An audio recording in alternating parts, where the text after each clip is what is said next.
Good morning students. आज हम लोग क्लास 11 के फर्स्ट चैप्टर को पढ़ेंगे। बिजनेस स्टडी का first chapter, nature and purpose of business. तो बच्चों ये था कि कुछ बच्चे कह रहे थे सर क्लास 11 के बारे में भी वीडियो बनाइए, क्लास 12 से ही चल रही है आपकी। तो आज हमने सोचा कि चलो क्लास 11 के बारे में वीडियो बनाते हैं। तो फर्स्ट ऑफ ऑल जो है हम बात करते हैं नेचर एंड पर्पस क्या होता है बिजनेस का। आप लोग बेसिकली जानते ही हैं कि बिजनेस हम क्यों करते हैं, प्रॉफिट कमाने के लिए या फिर हमारा सर्विस देने के लिए। तो हम लोग ये सोचते हैं कि जो चीजें हमारे बिजनेस में कुछ ऐसा अपनी सोसाइटी को गिव इन करे जिससे सोसाइटी हमारे लिए पूरे तरीके से अट्रैक्टिव है। तो इसमें सबसे पहली चीज आती है economic and non economic activity. What is economic and what is non economic. Economic activity basically बच्चों वो चीजें होती हैं जो कि आप जो है पैसा कमाने के उद्देश्य से करते हैं या अपने जीवन को चलाने के लिए करते हैं। अपनी लाइफ को सस्टेन्ड रूप से चलाने के लिए हम लोग क्या करते हैं, हम लोग जो है कोई भी काम करते हैं, बिजनेस करते हैं, कोई भी नौकरी करते हैं, तो इस तरीके की जिसके बदले में हमें पैसा मिलता हो, तो ऐसी एक्टिविटीज को हम कहते हैं इकोनॉमिक एक्टिविटी। अब सेकंड नंबर पे आती है आपकी non economic activity. Non economic activity होती है पीस ऑफ माइंड के लिए, यानी हमारी दिमागी शांति के लिए, हमारी खुशी के लिए जो काम करते हैं वो कहलाती है नॉन इकोनॉमिक एक्टिविटीज। अब हम इन दोनों में एक एग्जांपल लेते हैं। इकोनॉमिक एक्टिविटी में आप बिजनेस करेंगे या आप जॉब करेंगे या आप कोई डॉक्टर है, इंजीनियर है, चार्टर्ड अकाउंटेंट है, तो अपने प्रोफेशन को संभालेंगे। या अगर आप नॉन इकोनॉमिक एक्टिविटी कर रहे हैं तो आप मंदिर में भगवान की पूजा करते हैं, एक माँ अपने बच्चों को खाना खिलाती है, और भी कई सारी एक्टिविटीज होती हैं जो हम अपनी खुशी के लिए करते हैं। तो ऐसी एक्टिविटीज को नॉन इकोनॉमिक एक्टिविटीज कहते हैं। अब बात आती है यहाँ पर तीन कॉन्सेप्ट्स की। सबसे पहले बिजनेस के बारे में पढ़ेंगे, फिर प्रोफेशन के बारे में, और लास्ट वन इज एम्प्लॉयमेंट के बारे में पढ़ेंगे। तो हमें समझना है कि कॉन्सेप्ट ऑफ बिजनेस क्या होता है। तो अगर हम सिंपल वर्ड्स में कहें तो कॉन्सेप्ट ऑफ बिजनेस ये है कि जब भी आप कोई ऐसा काम करें जिसमें आपका मेन पर्पस सोसाइटी के लिए वेलबींग करना भी है और लास्ट में आपका पर्पस है प्रॉफिट कमाना भी, तो दो चीजें मेन होनी चाहिए किसी भी बिजनेस के लिए कि सोसाइटी के लिए मुझे बेस्ट कुछ करना है और उसके अलावा मुझे प्रॉफिट भी कमाना है। तो अगर हम दो चीजें लेकर चलेंगे तो we are a successful businessman. तो अब हमारे आते हैं इसमें कुछ कैरेक्टरिस्टिक जो मेन बातें हैं एक बिजनेसमैन के लिए जो होनी चाहिए।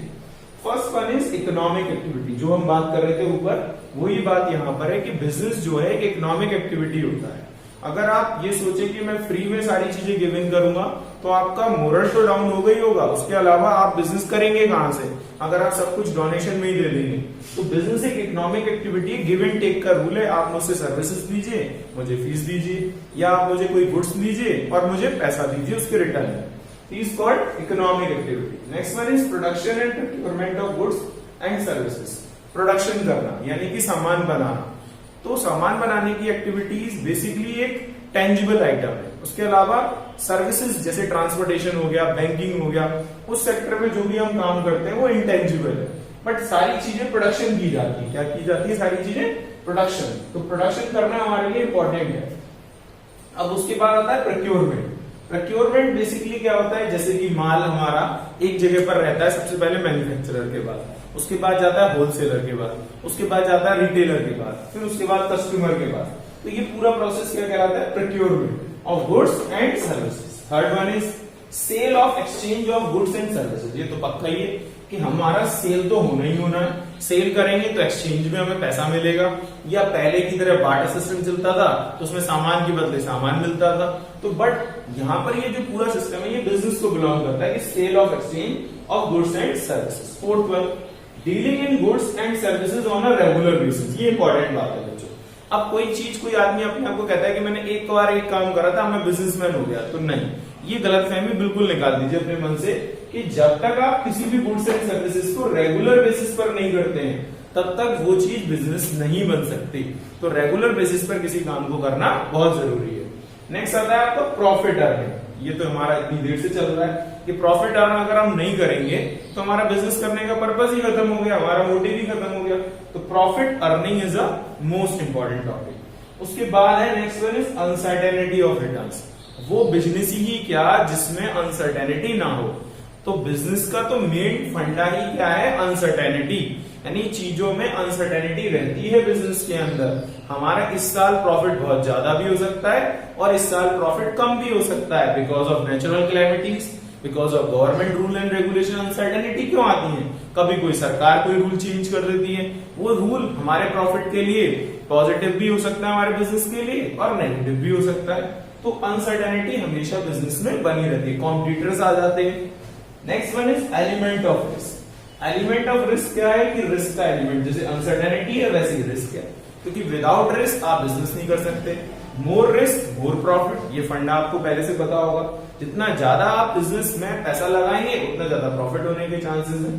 तो that is called element of risk, जो हर बिजनेस का मेन है। उसके बाद आता है प्रोफेशन। प्रोफेशन का मतलब है पेशा। जो लोग किसी पर्टिकुलर डिग्री को लेते हैं और डिग्री लेने के बाद अपना काम करते हैं, जस्ट लाइक जैसे हो गए डॉक्टर, तो आपके डॉक्टर्स डिग्री लेते हैं, उसके बाद पेशेंट्स को देखते हैं और बदले में क्या लेते हैं? फीस। तो इंपॉर्टेंट बात हो गई यहाँ पर, जो भी प्रोफेशन वाले लोग होंगे वो क्या लेंगे बच्चों? फीस लेंगे। तो डॉक्टर हो गया, चार्टर्ड अकाउंटेंट हो गया, आपके आर्किटेक्चर हो गए, तो जितने भी लोग अपनी सर्विसेज देते हैं और एक पर्टिकुलर डिग्री उनके पास है, तो वो लोग प्रोफेशनलिस्ट कहलाते हैं और उनके बदले में उन्हें मिलने वाली चीज है फीस। अच्छा, बिजनेस में जो मिलता है उसे हम कहते हैं प्रॉफिट। तो बिजनेसमैन हमेशा प्रॉफिट अर्न करते हैं और प्रोफेशनल हमेशा फीस अर्न करते हैं। तो well defined body of knowledge होती है, यानी इनको अपने सेक्टर के बारे में एक पर्टिकुलर नॉलेज होनी चाहिए। बिना नॉलेज के आप अपनी फीस अर्न नहीं कर सकते या अपने सेक्टर में नहीं रह सकते। तो इसमें सबसे बड़ी बात है वेल डिफाइंड नॉलेज होनी चाहिए। Second thing is restricted entry, यानी कि यहाँ एंट्री रिस्ट्रिक्टेड है। इसका मतलब क्या हुआ कि केवल वही आदमी इसमें एंट्री ले सकता है जो आदमी एक पर्टिकुलर डिग्री या कोर्स को करके आएगा। जैसे आप एक डॉक्टर बनना चाहते हैं, तो डॉक्टर अपने नाम के लिए या फिर अपने काम के लिए आपको एमबीबीएस करना जरूरी है, ठीक है। तो रिस्ट्रिक्टेड एंट्री, आप पहले पढ़ाई करेंगे, उस कोर्स को कंप्लीट करेंगे, तभी आप उसके लिए एलिजिबल होंगे। Third thing is professional association. चीजें प्रोफेशनली एसोसिएटेड होती हैं। प्रोफेशनल एसोसिएशन का मतलब क्या होता है कि आप जो है एक एसोसिएशन से ही डिग्री पास करेंगे। जैसे Indian medical association, IM, Indian medical association से डिग्री लेकर ही आप क्या कर पाते हैं? आप एमबीबीएस कर पाते हैं। तो यहाँ पर अब जैसे आपको लॉयर बनना है तो आपको बार काउंसिल की डिग्री चाहिए इंडिया में। तो अलग अलग सेट एसोसिएशन बनी हुई है जो डिफरेंट डिफरेंट लोगों को क्या देती है? डिग्रीज प्रोवाइड करती है। एथिकल कोड ऑफ कंडक्ट, यानी कि यहाँ पर एक सर्विस मोटिव पहले रखा जाता है। इनसे कहा जाता है कि भाई प्रॉफिट आप बाद में कमाएंगे, आपको एथिक्स का ध्यान रखना है। एथिक्स का मतलब है आपको समाज के लिए कुछ करना है, आपको वेल डिफाइंड अपनी चीजों को बताना है। Fifth one is service motive, यानी हमारा मेन पर्पस क्या होना चाहिए बच्चों? सर्विसेज देना, लोगों को सर्विस देना, उनको प्रॉपर तरीके से समझाना, उनकी चीजों को मेंटेन करना। अब आते हैं हमारे अगले टॉपिक पे, that is called employment. Employment वाले लोग क्या कमाते हैं? ये लोग कमाते हैं सैलरी और उसके अलावा ये लोग कमाते हैं वेजेस। तो ये चीजें ये कमाते हैं salary and wages. Salary and wages में फर्स्ट थिंग आती है कॉन्ट्रैक्ट, यानी जब भी आप एम्प्लॉय एक एम्प्लॉयर के अंडर में आता है, एक एम्प्लॉय है काम करने वाला और एक एम्प्लॉयर है जो उसको अपने यहाँ जॉब पर रख रहा है, तो इन दोनों के बीच में जो रिलेशनशिप होता है वो रिलेशनशिप होता है कॉन्ट्रैक्ट का। यानी ये लोग पहले कॉन्ट्रैक्ट करते हैं आपस में कि भाई तुम मेरे यहाँ काम करोगे, इतने घंटे का काम है और इसके बदले में मैं तुम्हें इतने रुपए पर मंथ दूंगा या पर डे दूंगा। तो यहाँ पर एक कॉन्ट्रैक्ट हो गया एम्प्लॉयर और एम्प्लॉय के बीच में।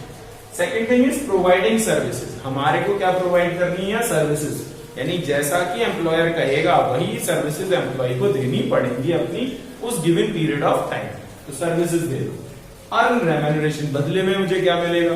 बदले में मुझे मिलेगा सैलरी और wages, that is called remuneration. मेरे काम करने के बदले में जो मुझे सैलरी और वेजेस गिवन होगी।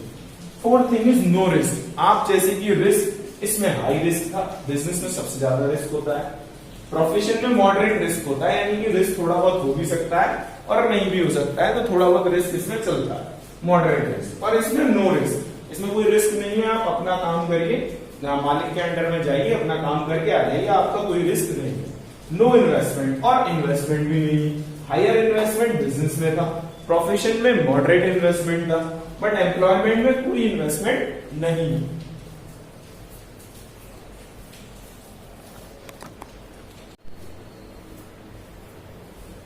तो नेक्स्ट स्टूडेंट्स हम लोग बात करते हैं ऑब्जेक्टिव ऑफ बिजनेस के बारे में। तो कुछ सम बेसिक ऑब्जेक्टिव है, जैसे प्रॉफिट अर्न करना। बिजनेस का मेन पर्पज ही यही होता है, आप लोग जानते हैं, प्रॉफिट अर्न किए बिना हमारा काम चल नहीं सकता। तो हम बिजनेस का मेन प्रॉफिट और सर्विसेज देना ही हमारे लिए मेन काम है। जब बिजनेस स्टार्ट होता है तो फर्स्ट ऑफ ऑल इंसान आदमी ये सोचता है कि मुझे प्रॉफिट अर्निंग करनी है।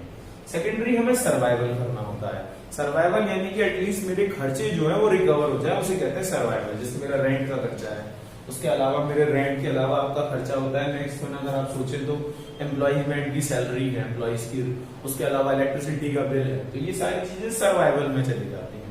देन ग्रोथ, कुछ टाइम जब बीत जाता है तो हम लोगों को चाहिए होती है ग्रोथ, कि मेरी एक शॉप थी तो मेरी दूसरी हो जाए, या मेरा एक फैक्ट्री थी तो मेरी दूसरी फैक्ट्री हो जाए। तो इस तरीके से मुझे चाहिए होती ग्रोथ। तो ये तीनों बेसिक ऑब्जेक्टिव हैं, profit earning, survival and growth. Next जो टॉपिक है हमारा वो है social objective. What is socialness? Social objective होता है कि हम बेटर कैसे बनाएं, सोसाइटी के लिए बेस्ट क्या दें। तो सोसाइटी के लिए बेस्ट देने के लिए तरीका है बेटर क्वालिटी ऑफ प्रोडक्ट, यानी आप अच्छी क्वालिटी का सामान प्रोवाइड करें। Second thing is fair trade practices, ईमानदारी रखें।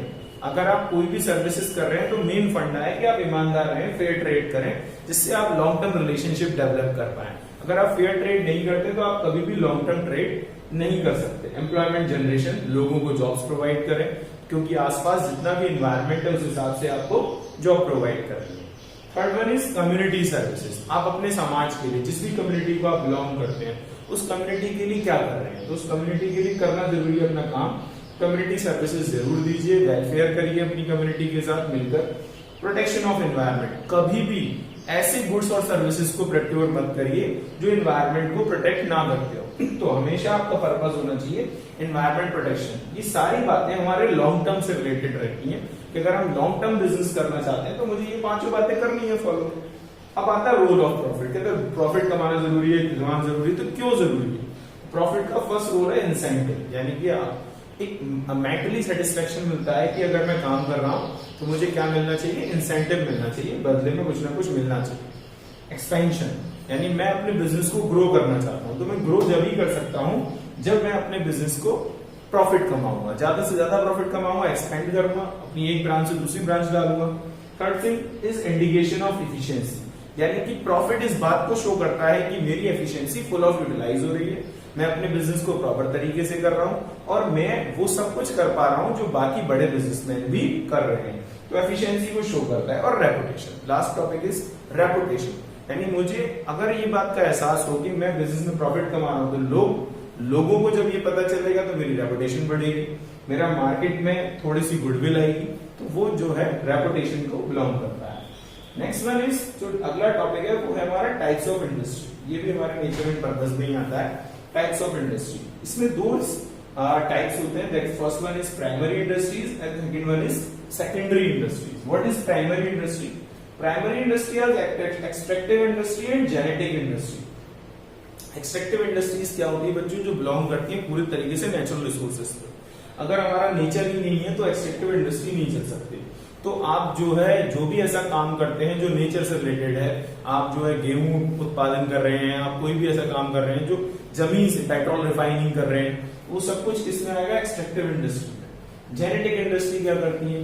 जेनेटिक इंडस्ट्री ऐसे काम करती है जो हमारे पूर्व समय से चले आ रहे हैं, यानी कि एक जनरेशन टू जनरेशन जो काम होते हैं वो जेनेटिक इंडस्ट्रीज में आते हैं। जैसे कि आपका एनिमल हस्बेंड्री हो गया, पोल्ट्री फार्मिंग हो गया, डेयरी फार्मिंग हो गया, ये सारी चीजें आपकी जेनेटिक इंडस्ट्री में आती है। तो extractive basic on natural resources और जेनेटिक बेस्ड ऑन जेनेटिक, यानी कि जेनेटिक पे आपके पूरे समाज पे निर्भर है। Second one is secondary industry. Secondary industry में तीन टॉपिक है, मैन्युफैक्चरिंग, कंस्ट्रक्शन और टेरिटरी इंडस्ट्रीज। मैन्युफैक्चरिंग इंडस्ट्रीज में हमारी चार चीजें आती हैं, analytical industries, synthetic industry, procurement industry और असेंबलिंग इंडस्ट्री। तो ये जो चारों काम है ये हमारे मैन्युफैक्चरिंग से रिलेटेड होते हैं। इसमें क्या होता है बच्चों कि हम चीजों को बाजार से लाके असेंबल कर रहे हैं, या फिर उनको प्रोसेस वाइज एक प्रोसेस कंप्लीट हो गया तो दूसरे प्रोसेस में डाल रहे हैं, या उनको एनालिटिकली सपोर्ट कर रहे हैं। तो ये जो सारे काम आप कर रहे हैं, जो मशीन बेस्ड काम हो सकते हैं, या आपकी मैन्युफैक्चरिंग इस तरीके से हो सकती है कि जहां पर आपकी सर्विसेज दी जा रही हो, वो मैन्युफैक्चरिंग इंडस्ट्री का पार्ट बनता है। Next is construction industry. Construction industries क्या होती है? कंस्ट्रक्शन इंडस्ट्री जैसे कि ब्रिज बनाना, डैम बनाना, आपके हॉस्पिटलाइजेशन करना और आपका जो है एजुकेशन इंडस्ट्रीज इकट्ठी करना, बनाना उन्हें प्रॉपर तरीके से। तो जो भी आप कंस्ट्रक्शन का वर्क देखते हैं वो कंस्ट्रक्शन इंडस्ट्री के पार्ट में चला जाता है। और लास्ट आता है आपका टेरिटरी इंडस्ट्री। टेरिटरी इंडस्ट्री क्या होती है? टेरिटरी इंडस्ट्री आपकी वो होती है जिसमें आप सर्विसेज प्रोवाइड करते हैं, जैसे बैंकिंग सेक्टर हो गया, ट्रांसपोर्टेशन सेक्टर हो गया, इंश्योरेंस सेक्टर हो गया। तो जहां पर आप सर्विस दे रहे हैं वो कहलाती है आपकी टेरिटरी इंडस्ट्री।